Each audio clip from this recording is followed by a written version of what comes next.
Pero para entender, insisto, para que la memoria se nos aflore, porque como no vivimos allá, no estamos allá, no conocemos, no lo vivimos en carne propia, estamos dependiendo de lo que nos digan los medios. ¿Y qué medios escuchamos? ¿Qué versión escuchamos? No estamos escuchando la versión de Palestina, no estamos escuchando la versión de los mundos árabes, estamos escuchando la versión que le importa a Estados Unidos. ¿Y Estados Unidos de quién es aliado en este conflicto? De Israel. Entonces, vamos a poner sobre la mesa las cartas para que cuando vayamos a opinar respecto a un conflicto tan delicado y de tantos años como lo es este, pues lo hagamos al menos con una perspectiva más amplia del tema. Querido Cristian, yo te agradezco mucho que te conectaras este día y que nos ayudes un poco con este tema que es complejo porque no vivimos allá y no lo conocemos a profundidad, pero nos ayuda tener una visión alternativa de lo que está pasando sin que se tome como propaganda, porque no se trata de esto y no va por ahí, pero la historia es historia y hay que hacer memoria. Te agradezco mucho, querido Cristian. Buenas noches. No, yo te agradezco a ti. Muchísimas gracias por la invitación, Meme. Buenas noches a todos. Pues Cristian, apartamos con los antecedentes de este conflicto, porque aquí en México hay una disputa de es que por qué no condenó, es que por qué no está el posicionamiento, y es que por qué el presidente no fue más tajante, y es que su neutralidad es cómplice del terrorismo. Pero hay datos que se nos llegan a olvidar sobre este conflicto. ¿Cómo nace? ¿En qué vamos? Bueno, hay como el mito.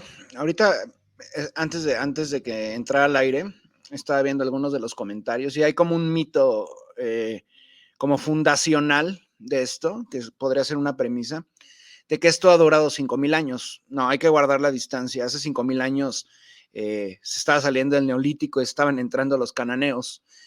Esto inicia a finales del siglo XIX, podríamos decir en el último cuarto, cuando surgen, bueno, en Europa surgen movimientos ultranacionalistas, se van a crear nuevos estados como Alemania, previamente un crisol de múltiples estados de habla alemana, Italia también se va a crear, etcétera, etcétera, ¿no? Las repúblicas latinoamericanas, poco antes Estados Unidos, y en medio de ese escenario de nuevas nacionalidades y también de ultranacionalismos, existen los judíos europeos de Hungría, de Austria, del Imperio zarista ruso, de Gran Bretaña, etcétera, etcétera, ¿no? La tendencia principal en ese momento es que los judíos se consideren como una religión.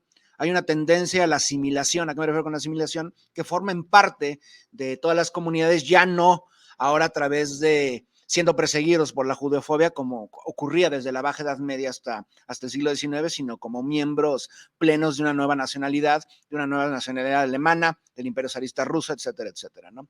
Sin embargo, hay una facción que también se ve influida por el pensamiento, digamos, secular moderno, que no busca la asimilación. Vaya, ellos se han empapado de la modernidad. De hecho, son judíos seculares que no son practicantes de judaísmo. Ese movimiento comienza a ser llamado sionismo, aunque el sionismo, en sus orígenes, no procede del judaísmo. El sionismo procede por parte del cristianismo, principalmente protestante, en Gran Bretaña y en Estados Unidos. Esos cristianos, principalmente protestantes, bautistas, pentecostales, etcétera, buscan crear nuevamente un estado o un reino en Palestina de corte judío. ¿Para qué? Para que eso implique el retorno de su Mesías, la parusia y el fin de los tiempos. Ese pensamiento cristiano supremacista delirante va a contagiar a judíos seculares que ni siquiera practicaban su religión, pero que sí tenían ideales ultranacionalistas, pero no podían hacerlo en Europa. ¿Por qué? Porque obviamente la idea de un Estado judío competía con la idea de un Estado alemán. Y de ambos lados había una raigambre pues, prácticamente ultranacionalista que la llegada del siglo XX se va a convertir en fascismo. Es en ese momento cuando surge el sionismo ya de corte judío, aunque sea judío secular.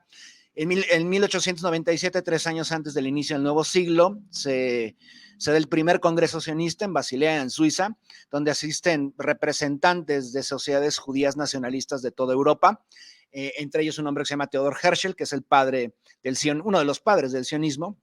Y este hombre De hecho, con esas palabras, hay que separarnos del judaísmo, de su carácter religioso, y hay que empezar a creer que el judaísmo no es una religión, sino más bien es un pueblo, a pesar de los orígenes diversos de los judíos europeos, porque algunos son sefardíes conversos de la península ibérica de hace 1700 años, eslavos y túrquicos o germánicos conversos hace 1000 años del paganismo, del cristianismo, el judaísmo.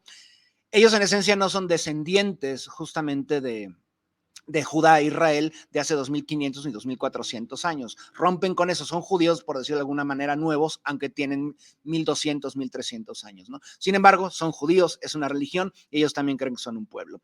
Sin embargo, el sionismo europeo tiene un problema, no saben de dónde recaudar fondos para crear su proyecto ultranacionalista, que en un primer momento tiene muchos objetivos. Está la visión de Uganda, crear un estado judío en Uganda, sin preguntarle, por supuesto, a la población que habita en Uganda, porque también es un proyecto colonial a la usanza de los proyectos coloniales de invasión europeos. Uganda es un destino, un posible destino. Otro destino es al sur de la península arábiga, otro es en Madagascar, otro es en Argentina, y el que más popular se vuelve es en Palestina, a la usanza de los reinos judíos que existieron hace 2500, bueno, hasta hace 1900 años, cuando los romanos destruyen el segundo templo, bueno, destruyen Jerusalén, y comienza, digamos, la diáspora de los judíos hacia todo el mundo, hacia todo el Mediterráneo y luego en todo el mundo, pero también la conversión de otros pueblos al judaísmo. Entonces, a partir de ese momento surge el sionismo y van a encontrar un mecenazgo, un patrocinio, ¿dónde? En el Imperio Británico. Primero a través de la plutocracia dentro de Inglaterra, por ejemplo, familias como los Montefiore, los Herschel, los Rothschild, etcétera, etcétera. Ellos van a ser quienes van a empezar a inyectar fondos para llegar a tierras palestinas. En ese momento se habían hecho reformas en el Imperio Otomano, que ya estaba moribundo, para que grandes terratenientes pudieran comprar tierras que otrora eran comunitarias. Esas tierras eran de los palestinos. ¿Quiénes son los palestinos? Son un pueblo que son la síntesis de múltiples culturas que han vivido en la región desde hace, pues, prácticamente desde el Paleolítico. Cananeos paganos, en un primer momento, filisteos, que no son semitas, pero luego se semitizaron, amorreos, arameos, moabitas, edomitas, múltiples pueblos que aparecen, por ejemplo, en los textos veterotestamentarios, pero también en la arqueología y en la historia, ¿no? Ellos son la fusión de eso, son un pueblo semítico y son el crisol de ello, además de adherentes griegos, que con el paso del tiempo se fueron primero cristianizando y a la postre islamizando, aunque siguió habiendo una minoría cristiana hasta el siglo XX, más o menos el 20% de la población palestina era cristiana, hoy en el exilio, por supuesto, ¿no? Entonces, Gran Bretaña empieza a patrocinar a este movimiento ultranacionalista, empiezan a llegar invasores, colonos a tierras palestinas y esto no era suficiente, necesitaban el apoyo gubernamental. Y es en 1917 cuando Arthur Balfour, un funcionario del Imperio Británico, publica una carta que le manda a los Rothschild, la filtran a la prensa para decir que ellos buscan crear un ente judío o un ente sionista en suelo palestino, obviamente sin pedirle la opinión a los palestinos, pero también a los sirios, a los libaneses y a los jordanos. Entonces, esto se va a concretar en 1948, hay oleadas sucesivas de invasores y finalmente en el 48, en el periodo de entreguerras es un momento clave entre la Primera Guerra Mundial y la Segunda Guerra Mundial. ¿Por qué? Desaparece el Imperio Otomano, se resquebraja el Imperio zarista, surge la Unión Soviética, y Gran Bretaña necesita crear una prefectura colonial para controlar ese territorio, porque se ha descubierto hidrocarburos en la península arábiga, se han descubierto hidrocarburos en lo que hoy es la República Islámica de Irán, en ese momento Persia, se ha creado el canal de Suez, pero obviamente es una zona estratégica que es tránsito entre África, Europa y Asia. Necesitan un control de eso, ¿no? Además de reinos que buscan su independencia después del Imperio Otomano, que desean, añoran eso, pero obviamente el imperialismo británico en ese momento es la mayor superpotencia del orbe, y ahí les cae el 20 de los británicos. Necesitamos un prefecto colonial que también va a ser un laboratorio de guerra y prácticamente va a ser a través de judíos europeos, británicos, franceses, húngaros, austriacos, alemanes, rusos, ucranianos, moldavos, rumanos, y a la postre también judíos sefardíes, o sea, por ejemplo, del Imperio Otomano, de la población que había sido expulsada de de lo que hoy es España, de la península ibérica en el siglo XV, que habían migrado al Imperio Otomano, pero también judíos que proceden del contexto árabe, judíos árabes, de habla árabe, y en algunos casos de habla aramea, procedentes de Yemen, procedentes de Irak, del norte de África, muchos bereberes conversos al judaísmo, incluso de la India, del Cáucaso, de Asia Central. Va a haber una corriente migratoria brutal, aproximadamente 1 millón de personas que van a llegar en los siguientes 50 años. Pero había un problema, había entre 750,000 y 1.500.000 personas poblando Palestina. ¿Quiénes? Los palestinos, por supuesto, además de un grupo de beduinos hacia el sur. ¿Qué hicieron? Obviamente, cuando termina en 1948 el mandato británico, el ente sionista declara su creación, se declara con David Ben Gurión y otros personajes la creación del Estado de Israel, y en ese momento se levanta el pueblo palestino y van en contra de ellos, pero había un problema. Los sionistas habían sido armados hasta los dientes y contaban con experiencia militar porque muchos de ellos habían fungido como parte de los ejércitos coloniales europeos, principalmente el británico, y se van a enfrentar a la población palestina que prácticamente no tiene ningún elemento peleaban con fusiles, con bayonetas del siglo XIX frente a armamento de élite de la Segunda Guerra Mundial, ¿no? Y ahí comienza la gran tragedia palestina porque van a ser derrotados y expulsados 750,000 personas. A eso se le llama la Nakba, la destrucción. Y desde ese momento hasta la fecha, vaya, no podría resumirlo todo, pero 5 grandes conflictos, porque inmediatamente después que la población palestina es expulsada, los vecinos árabes atacan al ente sionista. La labor de Egipto, la labor de Siria y Líbano va a ser penosa, no van a lograr hacer nada, exceptuando Transjordania, hoy Jordania, que va a lograr asegurar el control de Jerusalén Oriental. Y concretamente, desde 1948, el ente colonial sionista etnocida israelí se convierte en una prefectura colonial británica, un laboratorio de guerra, un laboratorio de exterminio, exportan terroristas, exportan torturadores para trabajar en las dictaduras del Cono Sur durante los años de la Operación Cóndor, etcétera, etcétera, etcétera. No terminaría.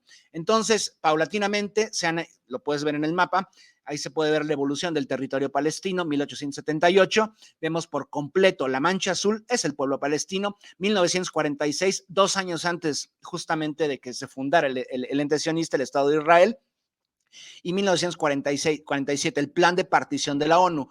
En verde oscuro está la población palestina y justamente en blanco es lo que sería Israel. Incluso siendo mayoría todavía los palestinos, la ONU, en su total incompetencia y servidumbre a las grandes superpotencias, le entrega más del 60% del territorio de la población sionista que acaba de invadir, ¿no? 1949, 1967, es una fecha clave. En 1967 es la Guerra de los 6 días, es una gran derrota para la coalición árabe. En ese momento Israel ya ha sido armado hasta los dientes por Gran Bretaña, Estados Unidos, que va a asumir la paternidad del ente sionista después cuando sucumbe el Imperio Británico, Francia, que ha armado nuclearmente Israel. En este momento Israel cuenta con 400 cabezas nucleares, armas químicas, armas biológicas, que por cierto, para que la población palestina durante la Nakba salga corriendo, van a envenenar los pozos, van a utilizar tifoidea para expulsar a la población palestina y desde ese momento comienzan a huir. En 1967, después de la Guerra de los 6 días, la población vuelve a salir y en 2008, de hecho, si vemos una actualización de este mapa, la última imagen que tenemos es de hace 2 décadas, las cosas han cambiado profundamente. Ahora esto que se está viendo en verde, ahora son lunares. Y Gaza, por supuesto, el mayor campo de concentración moderno del orbe, cada vez se reduce aún más, ¿no? Vaya, están haciendo conciertos los turistas y los sionistas por la paz enfrente de un territorio ocupado. Cristian, ahorita acabas de dar muchos datos que son muy importantes, pero bien, resumir una historia de tantas décadas es imposible. Pero aquí hay algo que a mí que creo que es una también de estos mitos que circulan mucho o de estas teorías que se quedan en la memoria. Y es el tema de la religión, porque tú acabas de dar datos importantes en donde dices, a ver, separen un poquito, ¿no? Lo que es un tema de religión, o sea, vamos a separarlo un poco. Y hablas también de cómo pues hay intereses petroleros en la zona, aparte de la localización, el territorio per se. Pero para aquellas personas, por ejemplo, está la versión, ¿no? La versión de Palestina que aspira a que Jerusalén Oriental sea la capital de su futuro Estado, mientras que Israel considera que Jerusalén es su histórica capital, aunque internacionalmente se toma como referencia a Tel Aviv. Israel teóricamente o vende esta idea que luchan por su capital histórica, que es Jerusalén, mientras Palestina dice, pues es que yo aquí estaba. Entonces, ¿qué tanto el tema de Jerusalén como un punto ideológico y religioso es cierto como el seno o como el centro, el núcleo de esta disputa territorial y qué tan no lo es.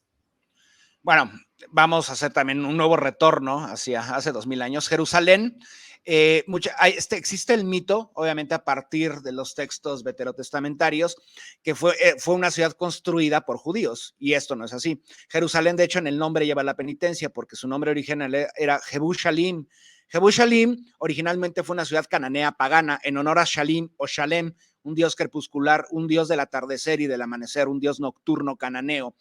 Porque al mismo tiempo, cuando dicen que fundaron Jerusalén, jamás se fundó Jerusalén. Se había fundado mucho tiempo antes por cananeos paganos. Y por cierto, esto nos lleva a hablar del origen del judaísmo. Los judíos no proceden de Egipto, no son un pueblo que haya nacido en otro lugar, no, ellos son cananeos, que con el paso de los siglos desarrollaron un pensamiento monoteísta, dejando atrás a todos los dioses del panteón cananeo y solamente adoptando uno, que se le puede llamar Yahvé o él, nada más. Ok, bueno, Jerusalén se convierte capital, después de haber sido politeísta cananeo, la controla el reino sureño, el reino de Judá, el reino de Israel, que va a desaparecer a manos de los asirios. Luego, el reino norteño se va a hacer justamente el cargo, cargo de la misma ciudad, ¿no? Los cuales también van a ser destruidos por otro imperio semítico más oriental, que son los babilónicos, ¿no?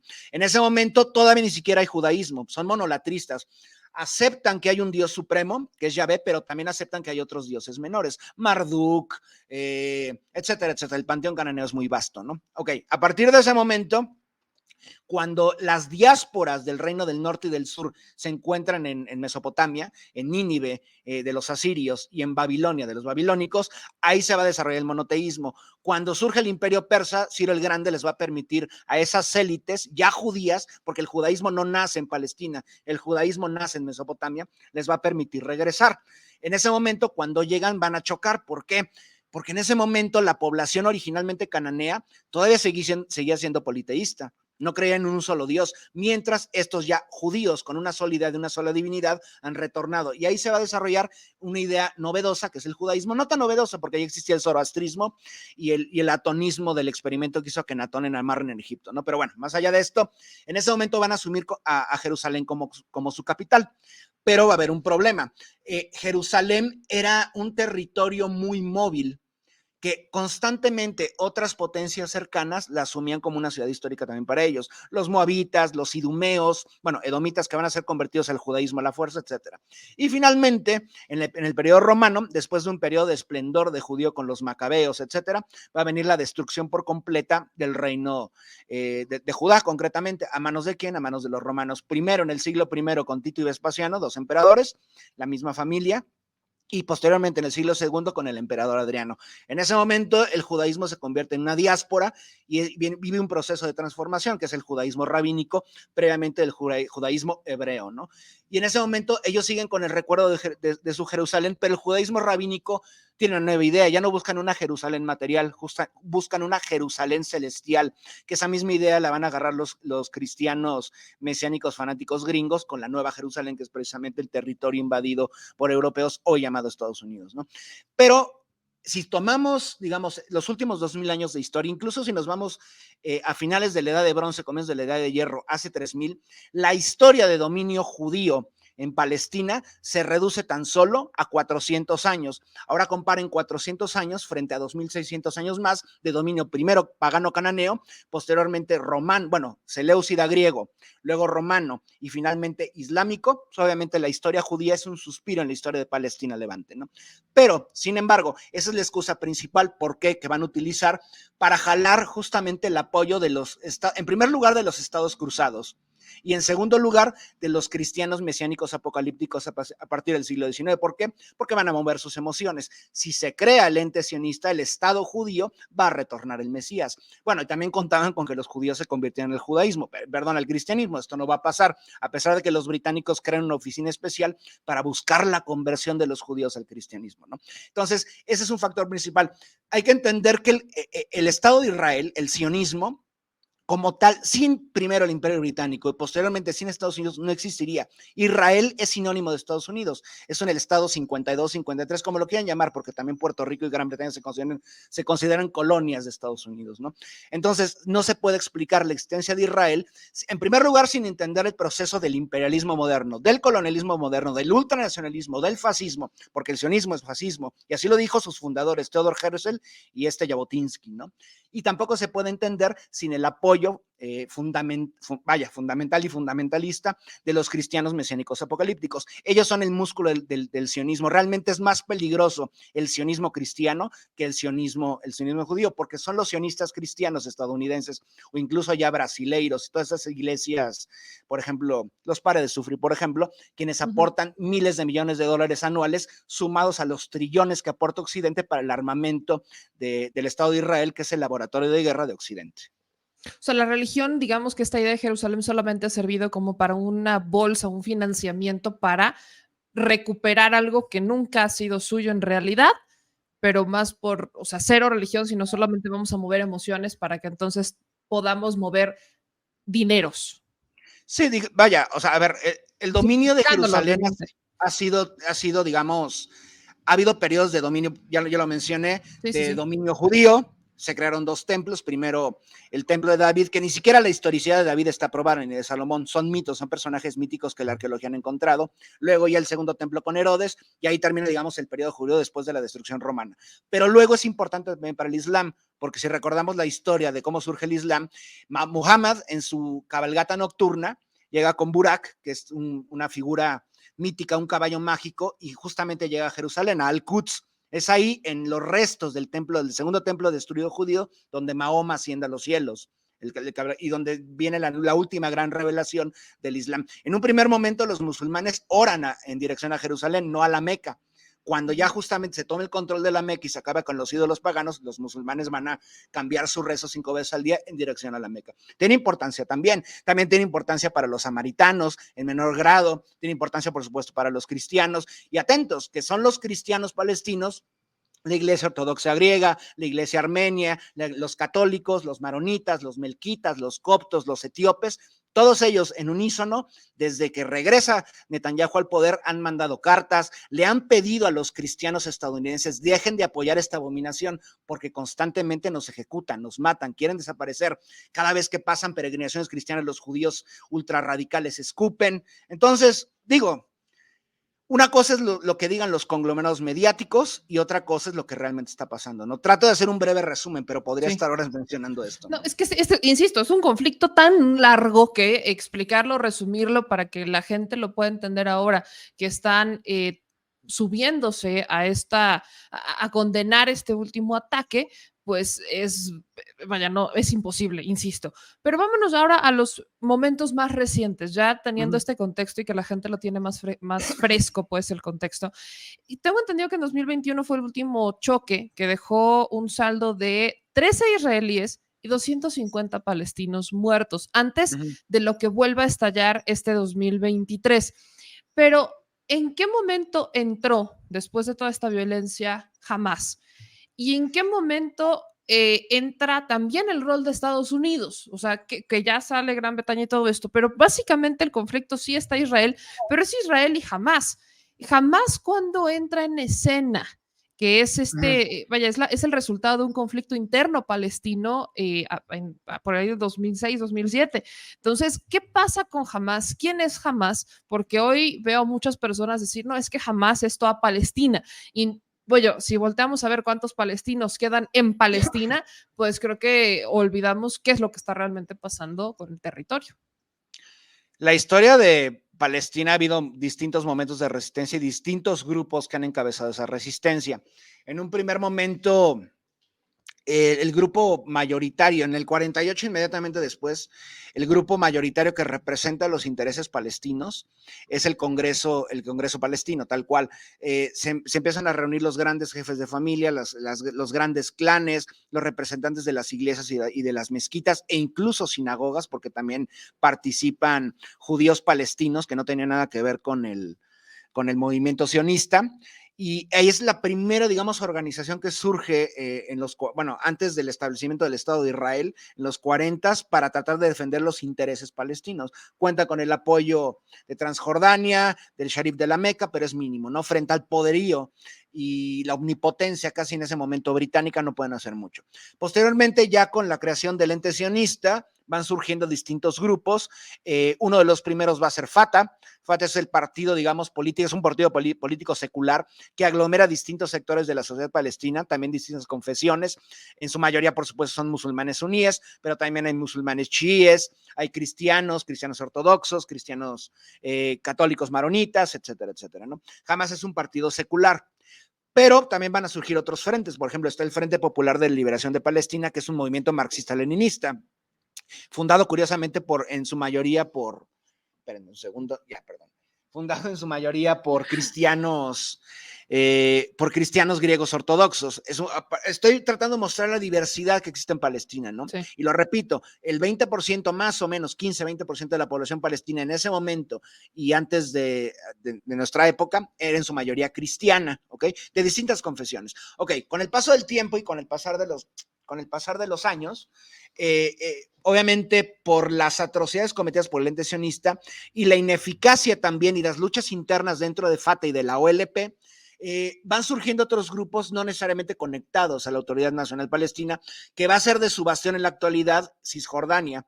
Cisjordania se encuentra cerca de las fronteras de Jordania, en algún momento logró ser recuperada con asistencia jordana, principalmente de la dinastía Hachemí, y luego finalmente acaban rompiendo relaciones, ¿no? Y lo mismo va a ocurrir con el rompimiento de relaciones, porque en Gaza hay un movimiento que surge, un movimiento islámico en 1987. Este movimiento se llama Hamas, fundado por el sheikh por un sheikh tradicional en suelo palestino, que difiere por completo, porque es un movimiento islamista con mucha influencia de la hermandad musulmana, no necesariamente fundado por la hermandad musulmana. La hermandad musulmana surge en los años 20 en el Cairo y es una especie de organización que busca a través de el Islam, unir a todos en un gran califato, pero que ya con tintes seculares modernos un poco, ¿no? Hay muchas variantes y justamente Hamas surge por el sheikh Ahmed Yassin en 1980 y va a ser una alternativa a Hamas. Al mismo tiempo tiene su brigada militar, que son las brigadas Al-Quds, que son prácticamente cada partido político en suelo palestino, ya sea en Cisjordania, en Gaza o en Jerusalén Oriental, tiene una variante militar, o querré decir paramilitar, porque Palestina no tiene ejército, ni siquiera las superpotencias le permiten tener un ejército, ¿no? Entonces, con el paso del tiempo y ante los fracasos, principalmente en 1993, cuando concluyen los acuerdos de Oslo, un patético entreguismo y de concesiones hacia el ente sionista y hacia Estados Unidos, en ese momento la población palestina se da cuenta de que esto es un fracaso y en 2006 llega el momento de Hamas cuando ganan las elecciones en suelo gazatí, pero solamente es en el caso de Gaza. Mientras tanto, en Cisjordania la OLP sigue dominando. De hecho, va a haber un conflicto en Gaza entre las dos facciones porque Fatah no quiere reconocer la representación a través de Hamas, ¿no? Y hasta el momento Hamas sigue gobernando, ya murió el sheikh fundacional, y en este momento es Ismael Haniyeh, el representante principal de Hamas, ¿no? Hamas está aislado, recordemos que Egipto se entregó completamente con Sadat a favor del ente sionista, con promesas de Estados Unidos de sostener el gobierno militar de Egipto hasta a perpetuidad, a cambio de normalizar los lazos con Israel, lo mismo que ocurrió recientemente con los hachemíes, a la postre los Saud y las demás familias de los petroemiratos y los reyesuelos del Golfo Pérsico, también los alawíes en Marruecos y demás, ¿no? O sea, cada vez, por supuesto, Palestina se encuentra más sola, todavía no está totalmente, hay estados y naciones que siguen apoyando a Palestina, la República Islámica de Irán, la República Árabe Siria, Hezbollah en Líbano y distintos pueblos y movimientos en todo el planeta, ¿no? Pero Palestina cada vez llega a un punto de quiebre y, por supuesto, la propaganda demonizadora en contra del pueblo palestino continúa en los medios, y creo que porque es interesante, porque no nada más no conocen o ignoran o sepultan o esconden la historia de hace un siglo, también la historia reciente, porque la gente sabe lo que ocurrió, ¿no? El ataque de Hamas, pero ¿qué ocurrió antes? Esto no ocurrió, ya lo tenían planeado y muy bien estructurado. Incluso han tratado de desprestigiar a Hamas, de que ellos no pudieron organizar esto, que fue una bandera falsa sionista. Esto no es así. Obviamente, Netanyahu lo que buscó permitió que el domo de hierro dejara entrar proyectiles porque quería legitimar la atrocidad que venía, y esto le cae como un anillo al dedo a Netanyahu porque su gobierno está en un momento penoso, en unos líos profundos entre la cúpula sionista. Pero también es importante, antes del jueves y del viernes ocurrieron 3 hechos importantes. Uno, el representante de las Naciones Unidas para los acuerdos de paz en Oriente Medio, en la Asamblea de Naciones Unidas, dijo que era terrible lo que estaban haciendo los colonos sionistas en territorios ocupados ilegalmente, principalmente Cisjordania, contra la población palestina. Recientemente, en un pueblo que se llama Juwara, que está muy cerca de Nablus, en Cisjordania, hubo un pogrom en contra de la población palestina, quemaron autos, quemaron casas, asesinaron a un niño. En ese mismo pueblo, meses antes, habían quemado a bebés vivos. En fin, digo, podría seguir, ¿no? Y otro hecho muy importante, horas antes de la respuesta palestina, tropas sionistas y colonos sionistas armados entraron a Al-Quds, a donde concretamente al complejo de las mezquitas, al Domo de la Roca y a la mezquita de Al-Aqsa, ¿no? Y lo invadieron, golpearon a fieles, golpearon a mujeres, golpearon a hombres, golpearon a niños, y bueno, eso fue una nueva gota que derramó un vaso gigantesco, ¿no? Que se sigue derramando constantemente. Pero por supuesto, los medios no van a hablar absolutamente de nada. Entonces, la respuesta de Palestina, sea Hamas, sea Fatah, cualquiera, es legítima y es necesaria para acabar con el opresor, el colonizador y el invasor. A eso voy, a lo que está pasando en este momento, porque lo que acabas de decir yo no lo he escuchado en otros medios, incluso por más que busco y busco y busco, los medios inmediatamente brincan de 2021 a 2023. O sea, dicen, el último golpe fue en 2021, donde mueren 13 israelíes y 250 palestinos, y dicen 2023, te ponen solamente este antecedente, y voy a retomar a CNN, lo que dice CNN, aquí está tal cual, dice CNN, ya estaba marcado aún antes de la guerra por una violencia en la región, un número de palestinos muertos entre militantes y civiles en la Riviera Occidental a manos de fuerzas israelíes. Es uno de los más altos en décadas, no te dice cuántos, ahorita ya tengo la cifra, al igual que el número de israelíes y extranjeros muertos en ataques de grupos islamistas palestinos, pero no te dicen nada. Aquí te hablan ya de lo que Hamas llamó su ataque como tormenta del Aqsa para defender el recinto de la mezquita en Jerusalén, etcétera, pero no te dicen más, no te dicen que había o que ya hubo pues un interés israelí, no te dicen el papel de Netanyahu. Incluso Netanyahu ahorita está muy contento celebrando que hay guerra. Sí. O sea, él está en un plan de hay guerra y se siente, o sea, está en una postura muy, pues bastante radical ya de que bueno que hay guerra y lo ves voltear y salir en medios y dar tantas declaraciones. Creo que el papel de Netanyahu no se ha profundizado tanto. Netanyahu, algunos lo ven como un gran defensor y otros olvidan lo que realmente es Netanyahu, ¿no? Además, estadounidense, criado en Estados Unidos, cuyo nombre, por cierto, su apellido no es Netanyahu, originalmente es Milekowski. Es una familia polaco-bielorrusa que llega durante la primera fase de la invasión a finales del siglo XIX, y se cambian este nombre en este proceso de semitización artificial. Dejan de hablar el yiddish y comienzan a hablar hebreo, y se cambian el nombre, un nombre muy polaco, Milekowski, y acaban convirtiéndose en Netanyahu, por la zona de Netanya, etcétera, etcétera, ¿no? Netanyahu quiere matar 3 pájaros de un tiro con esto, ¿no? Por supuesto, destruir Palestina, pero también desviar la atención sobre los líos que hay entre la cúpula sionista por las otras facciones que no le permiten hacer gobierno, y hay constantemente choque entre estos dos partidos, ¿no? Entre esas dos coaliciones de gobierno. Y en tercer lugar, porque un estado de guerra, ya vimos, al rescate llega justamente el padre del sionismo, bueno, el segundo padre del sionismo, que es Estados Unidos. Joe Biden acaba de declarar que va a mandar un paquete de emergencia, el paquete trillonario tradicional no es suficiente, va a llegar nuevo armamento para favorecer al ente sionista, y ahí man también Alemania, Italia, Gran Bretaña, bueno, toda la pandilla de eximperios coloniales decrépitos a tratar de salvar a su monstruito, ¿no? Entonces, este criminal que estamos viendo, que creo que solo puede ser comparado con David Ben Gurión o Ariel Sharon, pues por supuesto es el gran ganador de esto, ¿no? Incluso mucha gente aseguraba que la normalización con la petromonarquía wahabí saudí estaba en riesgo. Yo no lo creo, yo creo que es todo viento en popa, han traicionado la causa palestina, lo han hecho desde los 60, solamente que esta vez ya lo hacen público, abiertamente, a cambio de que, pues patrocinio con tecnología en contra de contrainsurgencia, que los sigan apoyando en su destrucción de Yemen, en su destrucción de Siria, igual que los marroquíes en contra de los saharauíes. Entonces, lamentablemente, este terrorista, este sujeto, Pues sí, es el gran ganador. Y lo repito, no fue una bandera falsa sionista, sí hubo un ataque de Hamas. Lo que sí hubo, aprovechó Netanyahu para minorar las defensas aéreas de la cúpula de hierro, permitir el paso de cohetes y también permitir el paso de militantes de Hamas en dirección a las tierras ocupadas para que exacerbar esto mediáticamente, ¿no? Incluso lo podemos ver en la gran prensa. Población israelí ha sido asesinada. Y, o sea, podemos ver cómo los Sí. palestinos asesinan y la población palestina muere, así tal cual lo mostraban los encabezados de BBC, Washington Post, New York Times, etcétera, etcétera, ¿no? Entonces, ahí se puede ver también cómo se va midiendo, ¿no? Creo que también algo importante fue que se ha hablado muchísimo de los rehenes que se han tomado, pero no hablan de los 4.500 rehenes palestinos que se encuentran desde hace años secuestrados en las cárceles del ente sionista, ¿no? Y entonces, pero sí, lamentablemente la vida de un palestino no vale nada, al igual que la vida de alguien un ruso que habita en el Donbass no vale nada, de un latinoamericano no vale nada, de un africano. Las únicas vidas que valen son la población eurodescendiente, incluso judíos eurodescendientes, invasores sionistas, y eso también impacta muchísimo, ¿no? Ver la muerte de un judío sionista, pues vale más que ver la muerte de 10,000 palestinos, ¿no? Así se equiparan.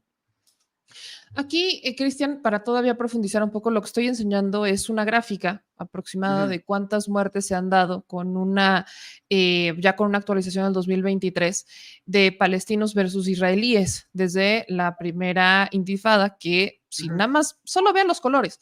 El color rojo es Palestina, evidentemente, Sí. el color azulito es Israel. Nada más, no se compara la cantidad de palestinos muertos a lo largo de este conflicto contra los israelíes. Y no estoy diciendo que sea mejor que mueran unos a que mueran otros, no va por ahí, pero creo que cuando se habla de este conflicto, omiten datos y omiten, como pasó con Ucrania y Rusia, lo mismo, se omiten datos que favorecen al omitirlos a un grupo en particular y en este caso es Israel.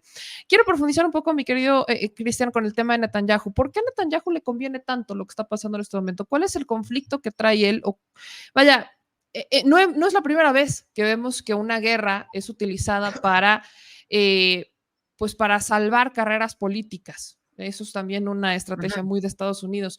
¿Qué es lo que pasa con Netanyahu? ¿En qué contexto está Netanyahu en este momento como para decir, vamos a bajar nuestras defensas para que llegue este ataque y entonces, ahora sí declaramos guerra? Sí, digo, a ver, lo repito, el ataque iba a llegar, eso era totalmente, o sea, iba a ocurrir. Lo que pasa es que Netanyahu aprovecha que hay un ataque justamente para aminorar las defensas electrónicas y el escudo aéreo principalmente y que esto se exacerbe, ¿no? Ahora bien, para que, más allá de que es un sionista repulsivo, Netanyahu también es un delincuente, es un mafioso, ¿no? Incluso para los estándares del ente colonial sionista israelí es un gángster. Desvío de dinero, nepotismo, tráfico de armas hacia el exterior, etcétera, etcétera, etcétera, ¿no? Esto ha hecho que choque con otras facciones del ente colonizacionista, principalmente Netanyahu fue uno de los miembros fundadores del Likud. El Likud es un partido de derecha y paulatinamente cuando regresa al poder, porque Netanyahu previamente ya había sido primer ministro, cuando en su retorno al poder, para alcanzar ese poderío, tiene que hacer una coalición, tiene que ser porque recuerden que el gobierno del ente sionista no es presidencialista, es parlamentario, tiene que ser coalición para llegar al poder, y si no hay coalición y si no hay un acuerdo, no se tiene que volver a elegir gobierno, ¿no? Entonces, para llegar al poder, Netanyahu decide aliarse con gente peor que él. Si esto existe, y estos son los cajanistas. Los cajanistas es una facción ultracionista que abierta y públicamente ha declarado que son fascistas, que vaya, sí, que siguen los preceptos tanto de Herschel como de otros grupos que son los cajanistas. Hay un sujeto que se llama Meyer Kahan surge en los medios en los años 60, es estadounidense, nacido en Brooklyn, un judío sionista ultrarradical que pide el exterminio absoluto de todos los pueblos árabes, que considera a los negros animales, tal cual estoy citando, ¿no? Obviamente no es mi opinión, etcétera, etcétera, etcétera. Con ese tipo de gentuza va a ser coalición Netanyahu para llegar al poder. Entonces, obviamente, las críticas continúan por parte de otras facciones, principalmente los partidos de la socialdemocracia, los laboristas del MAPEI, etcétera, etcétera.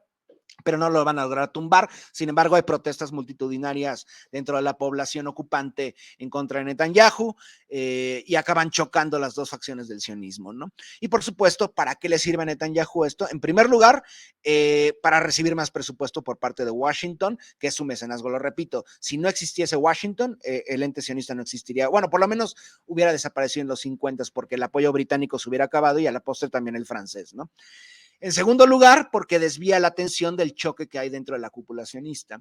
Y en tercer lugar, porque hace esto un golpe brutal en contra de Palestina, como lo estamos viendo a través de los medios, ¿no? A través del bombardeo de Gaza. Y porque incluso podría llevar su régimen de terror en dirección al norte, a las fronteras libanesas, porque también la resistencia libanesa de Hezbollah ha atacado al ente sionista en solidaridad con el pueblo palestino.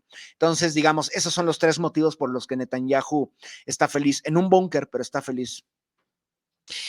Cristian, cierro con esto y te agradezco mucho que platicaras con nosotros de un tema tan complejo que para los que vivimos en México y no estamos metidos al 100% en el tema, nos cuesta explicarlo y además entenderlo.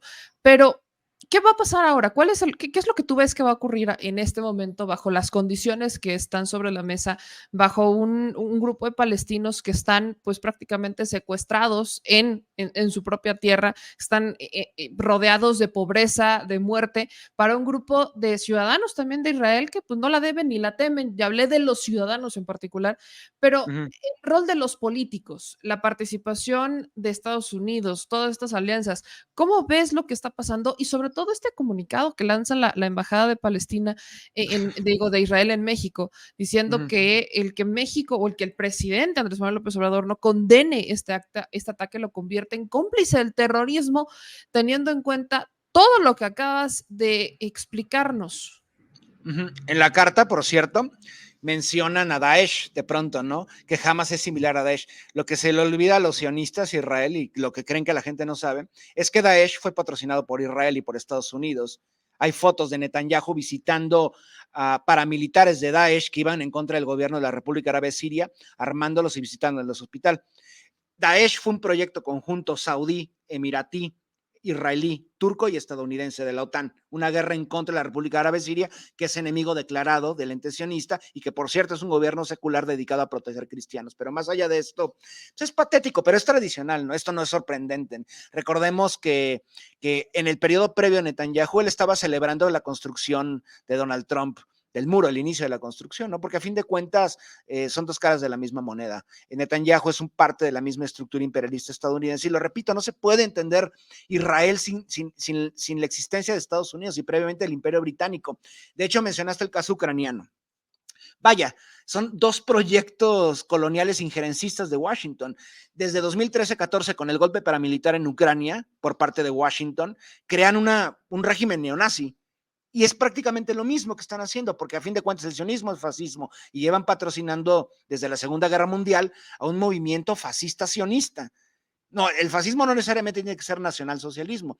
Y Mussolini era bastante buena onda con los judíos sionistas en suelo italiano, ¿no? Entonces, no crean que están peleados. Y los cajanistas y los seguidores de Theodor Herzl abiertamente decían que eran fascistas. Entonces, lo repito, estas no nada más buscan que sea una conflagración en contra de Palestina, sino también un ataque en contra de todos los focos de insurgencia y de antagonismo al imperialismo estadounidense que vive, por supuesto, sus momentos de decrepitud, al igual que todo el imperialismo occidental. Estamos viendo un periodo ya de finalización después de 500 años del poder europeo o eurodescendiente a nivel planetario, y el epicentro del mundo se está moviendo nuevamente a otros contextos, está retornando a Asia como históricamente lo ha estado desde hace 5,000 años, ¿no? En este caso a China y otras grandes superpotencias asiáticas, ¿no? Pero también obviamente buscan, por eso en la narrativa, en los medios, en las redes constantemente, atrás de Hamas está la República Islámica de Irán, pese a que la República Islámica de Irán son chiíes y los apoyan moralmente, pero ni siquiera los pueden apoyar con armas, porque ustedes creen realmente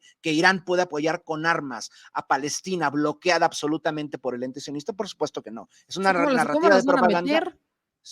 Por supuesto, ojalá pudieran hacerlo, porque lo repito, Palestina no tiene ejército, mientras que Israel tiene armas químicas, biológicas, nucleares, que hizo, por cierto, el programa nuclear con apoyo de la Sudáfrica del apartheid, que se fundan los dos estados, entre comillas, en 1948, ¿no? Entonces, ¿qué va a hacer Palestina? Que resistan de la manera en que sea, con piedras y palos si es necesario. Y lo hicieron en 2017, la gran marcha del retorno. 2017-2018 marcharon frente a las murallas del ente sionista, con paz. No lo aceptaron. Tienen que recurrir, no hay de otra manera, es la supervivencia. Y eso no, y lo repito, es una resistencia legítima en contra de un ocupante, de un invasor y de un explotador. Lo mismo que ha ocurrido en contra de otras luchas de coloniales por emancipación ocurre con Palestina. ¿Por qué apoyamos estas, las propias en América Latina, y no apoyamos a Palestina? Es el punto. Israel es un movimiento de ocupación amparado por imperialismos y potencias coloniales, y tendrán que ser tratados justamente como eso, como potencias coloniales que ocupan y explotan un pueblo, concretamente a los palestinos. El rol de la ONU, el presidente decía que la ONU interviniera y demás, pero bueno, la ONU a quien ha favorecido es a Israel y Palestina, pues insisto, se nos olvida. La ONU históricamente ha tratado de hacer algo, pero mientras la ONU, a ver, en primer lugar, la ONU tiene que ser refundada. Y con esa refundación me refiero a salir de Estados Unidos y no estar sometida a las grandes superpotencias. Me refiero concretamente al Consejo de Seguridad. Por dar un ejemplo, en los 70s la ONU aprobó una resolución que catalogaba al sionismo como una forma de racismo y supremacismo. Y así duró durante 20 años. Finalmente, en el 93, después de que se llegan a los acuerdos de Oslo entre Palestina, con intermediario, recuerden, Bill Clinton, el saxofonista, que era totalmente favorable al ente sionista. Después de eso, una de los, ¿cómo llamarlo? Para que Israel firmara ese papel, puso un imperativo, que se retirara esa resolución que catalogaba al sionismo como racismo. Y justamente la Palestina y los miembros firmantes pidieron retirarla, y bueno, recordemos, el resto es historia, ¿no? Se demostró aún más que el sionismo es racismo, supremacismo, etcétera. Y no lo digo yo, lo dice también toda la retórica de los mismos escritos y postulados del sionismo. ¿El sionismo es racismo? Claro que lo es. ¿Es invasivo? Por supuesto que lo es. No nada más van en contra de palestinos.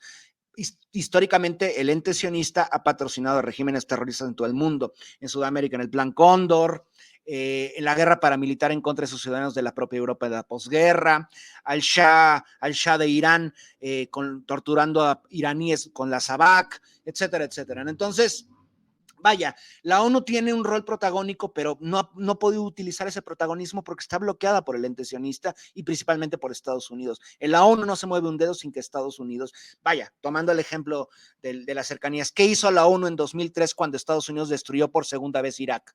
El Irak de Saddam Hussein, su antiguo títere, absolutamente nada, basado en mentiras de armas de destrucción masiva nucleares. Nada, absolutamente nada. ¿De qué sirve la ONU frente a Palestina? Absolutamente nada. El caso de los secuestros, que tengamos mexicanos que están secuestrados por allá. Sí. Hace un momento también mencionabas algo que es muy importante. Cuando dices, hablando de estos rehenes no judíos, ¿qué crees que pase con ellos si es un conflicto que pues ni siquiera les interesa? Vaya, no hablemos ni siquiera de los palestinos, no les interesan los ciudadanos. En realidad, ahí es una situación que está politizada y que tiene otros intereses y que está completamente dividida. Pero, ¿qué va a pasar con estos, pues con estos rehenes, con estos 2 mexicanos que están secuestrados? Y ahí te va otra, porque eso es por el lado de Palestina, particularmente el lado de Hamas. Pero, ¿qué va a pasar? ¿Crees que la postura de Andrés Manuel López Obrador tenga algún impacto en las extradiciones, por ejemplo, de Roemer o de Cerón? Bueno, hasta hace, si no me equivoco, 90 y tantas horas, Roemer iba a ser extraditado, ya se había aprobado la extradición. No sabemos qué pase, realmente. Y Cerón todavía no, Cerón estaba en veremos. No, todavía falta, están veremos. Y de hecho, ¿por qué? Muchos dirán, bueno, Roemer es de ascendencia judía, Cerón no lo es. ¿Qué hace ahí? Porque históricamente el ente sionista ha refugiado, porque no tiene, por ejemplo, extradición hacia otros países, a criminales, traficantes de armas, abusadores sexuales, etcétera, etcétera. Por eso se refugian ahí.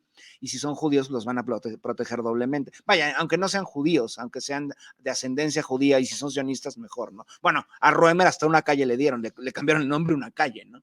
Entonces, no, yo creo que probablemente, bueno, también hay que notar la misma carta, ¿no? Probablemente no regrese Roemer después de esta de esta letanía que acusaron a López Obrador de favorecer el terrorismo, pero estas son tradicionales por parte del ente sionista, siempre las sueltan, porque ellos esperan que uno se alinee absolutamente con ellos, que se someta a sus intereses y a su visión de las cosas, mientras que históricamente México, por lo menos en un periodo, en un gran periodo, ha estado subordinado a la doctrina Estrada, donde no buscan vincularse a ninguna superpotencia, aunque en lo privado sí lo han hecho, ¿no? Pero más allá de esto, no sabemos qué puede ocurrir. Y con respecto a los rehenes, lo que espera Hamas es intercambiarlos, porque obviamente de hecho, estoy seguro que van a salir más nombres de ascendencia mexicana con ciudadanía mexicana. Por supuesto, muchos de ellos también con ciudadanía del ente sionista. Esperan intercambiarlos, intercambio de rehenes como históricamente lo han hecho, a cambio de 1 o 2 judíos que les entreguen a 10 palestinos que han estado presos en Israel desde hace décadas, incluyendo adolescentes. Bueno, eran adolescentes cuando fueron internados, secuestrados, ahora son adultos, ¿no? Eso esperan. Cierro con esta, Cristian, que no me encantaría hacerla, pero la política aquí es una cosa impresionante.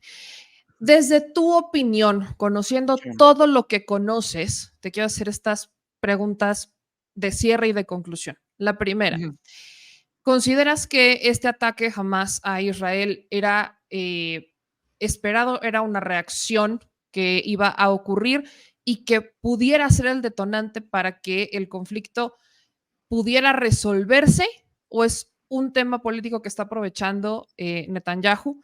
Otra pregunta de conclusión, el caso mexicano, ¿consideras que Claudia Sheinbaum tendría que haber hecho un posicionamiento desde el día que ocurrieron los ataques, sobre todo entendiendo el antecedente histórico de su familia y demás?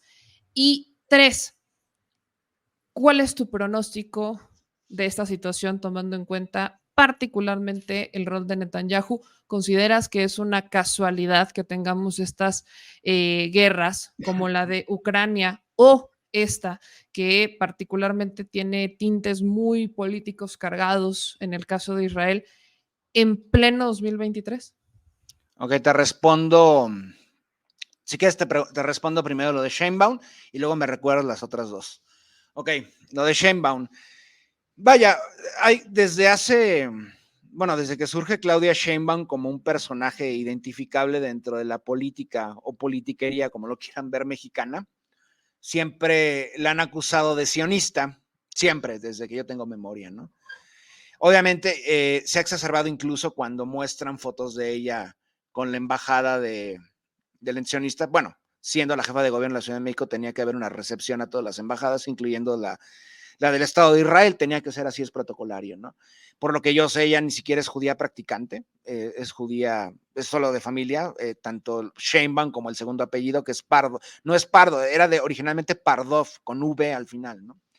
Pero según yo, ella está muy alejada del sionismo. De hecho, no, por lo que sé, se ha manifestado justamente por el diálogo, etcétera, etcétera. Digo, no ha pujado por que finalice la existencia del Estado de Israel, no es así, pero tampoco se ha manifestado abiertamente sionista y no creo que lo sea. ¿Me puedo equivocar? Sí, me puedo equivocar. Entonces, yo creo que el actual gobierno mexicano, el gobierno federal, ha sido tibia. Para mí ha tenido que haber sido mucho más estricta, favorable a los pueblos oprimidos, entre ellos el pueblo palestino. Hasta la fecha México no ha reconocido al pueblo palestino, no lo ha hecho algunos comunicados de que estaba en vías de hacerlo, pero no es así. Sí reconoce al ente sionista desde su fundación, de hecho. Entonces, por eso digo que el gobierno de Andrés Manuel López Obrador ha sido bastante tibio con respecto a esta postura. Y no necesariamente, de hecho, el reconocimiento a Palestina no choca con la doctrina Estrada. De hecho, le engrandecería, porque, ok, reconoce al ente sionista, también tienes que reconocer a Palestina, ¿no? Y México no lo ha hecho. Y es muy extraño, porque incluso hubo gobiernos, incluso del prismo, no todavía bastante alejados de lo que fue el prismo en los 60s, que pudieron haberlo hecho, ¿no? Pero no, bueno, no ocurrió así, ¿no? Ahora sí, las otras dos preguntas, ¿cuáles eran? Prácticamente son la conclusión del conflicto. En el caso de lo que está pasando, sí, en el caso de lo que está pasando en Israel y Palestina, este conflicto tendrá una resolución. Este será el pico para que tenga una resolución, o van a ganar o va a ganar peso el caso de Netanyahu como para hacer presión y ganar fuerza política en medio de una crisis interna. ¿Cuál es la visión que tú tienes bajo el contexto en el que nace este último conflicto en 2023 de la resolución o de Palestina-Israel? Yo lo que también creo que es importante que ha puesto nuevamente sobre la mesa la visión de Palestina, lo que ocurre con Palestina. Obviamente para muchos va a ser una visión totalmente peyorativa con los adjetivos usuales, ¿no? Bárbaros, incivilizados, terroristas, mientras tanto al ente sionista como los civilizadores, los modernos, etcétera, etcétera, ¿no? Sin embargo, la discusión nuevamente se pone sobre la mesa. Y creo que también esto es un llamado de atención a los otrora, entre comillas, aliados de Palestina, como las petromonarquías del Golfo, Arabia Saudí, incluso Marruecos y Egipto y Jordania, que se entregaron hace prácticamente 40 años a favor del antisionista a comienzos de los 80, ¿no? Nuevamente se visibiliza al palestino como alguien que existe y alguien que resiste, obviamente, y la necesidad de llevar esto a algún diálogo. Y creo que también es importante porque, de hecho, también se da un llamado a otras superpotencias antagónicas al imperialismo estadounidense que entren al conflicto, pero no la usanza de patrocinar a Palestina, sino para llegar a un diálogo y a una moderación que, por supuesto, con Estados Unidos jamás ha ocurrido. Estados Unidos siempre ha sido totalmente parcial a favor del ente colonial, ¿no? Me refiero, por supuesto, a la República Popular de China y a la Federación Rusa, ¿no? Que forman parte del Consejo de Seguridad y tendrían que tener un peso importante. Tendría que haber una solicitud dentro de Palestina, observador de Naciones Unidas, como para llamar a estas dos potencias que hagan un diálogo o incluso solicitar su presencia. Solamente que si solicitan su presencia de China y de Rusia en suelo palestino sería una declaratoria de guerra y esto invitaría, aunque bueno, prácticamente Israel es un portaaviones de Estados Unidos, pero que llegaran tropas a participar estadounidenses a favor del ente sionista, ¿no? Entonces, para mí eso es lo más importante, que visibiliza a Palestina como un pueblo que existe y resiste y que tiene que aguantar pese a todo, ¿no? Y que probablemente, sí, creo que también se asume que los palestinos son tontos, ¿no? Siempre, y más con toda la retórica difamadora en contra de ellos, son casi como animales, lo acaban de decir de hecho en un comunicado, ¿no? Los palestinos sabían perfectamente lo que iba a provocar la operación que realizaron el viernes pasado, sabían perfectamente que iba a tener efectos devastadores, ¿no? Sin embargo, también a través de los años resistir al ente colonial sionista les ha enseñado las estrategias para atacarlo, porque obviamente no tienen ni siquiera fuerza aérea, no tienen ejército, no los van a atacar bombardeándolos, ¿no? Pero lo que sí pueden hacer es llevarlos a un enfrentamiento de guerrillas calle a calle, casa a casa, y ahí no se van a meter los sionistas, le van a apostar por completo a la artillería pesada y al bombardeo y a los drones. ¿Por qué? Porque saben que van a perder ahí. Lo hicieron en Líbano también. Hezbollah los venció hace 2 décadas en solo Líbanes de esa manera, ¿no? Entonces, para mí lo más importante es eso, que se mantiene viva la exigencia y la lucha palestina por restituir sus territorios. Y también es justicia para los 14 millones de personas, 14 millones de palestinos que viven en el exilio, como ciudadanos de tercera, como subhumanos dentro del ente colonial sionista, u ocupados en Gaza, en Cisjordania o Jerusalén Oriental. Para mí es lo más importante y que son un ejemplo a seguir para todas las luchas en contra del imperialismo y la opresión en todo el planeta. Cristian, yo te agradezco mucho que te conectaras esta noche e intentamos hacer lo más resumido un conflicto de décadas que suele olvidarse y que obviamente los medios no mencionan datos importantes como los momentos previos antes de esta respuesta de Hamas al evidentemente ataque, porque bien lo decías hace un ratito, dicen Palestina asesinó, pero cuando volteamos a ver los números de quiénes son los que están muriendo, más de los que están muriendo son los palestinos. Entonces hay una necesidad de culpar a alguien de este conflicto y no necesariamente a los que tienen una responsabilidad en esto. Entonces, yo te agradezco mucho, probablemente te estemos dando lata esta semana, dependiendo cómo vayan los temas, o si no, hasta la próxima, pero ya sabes que te estaré molestando si es necesario. No es ninguna molestia, es un placer. Muchísimas gracias por invitarme, Meme. Muy buenas noches Te a todos. mando un gran abrazo y estamos en contacto. Bueno.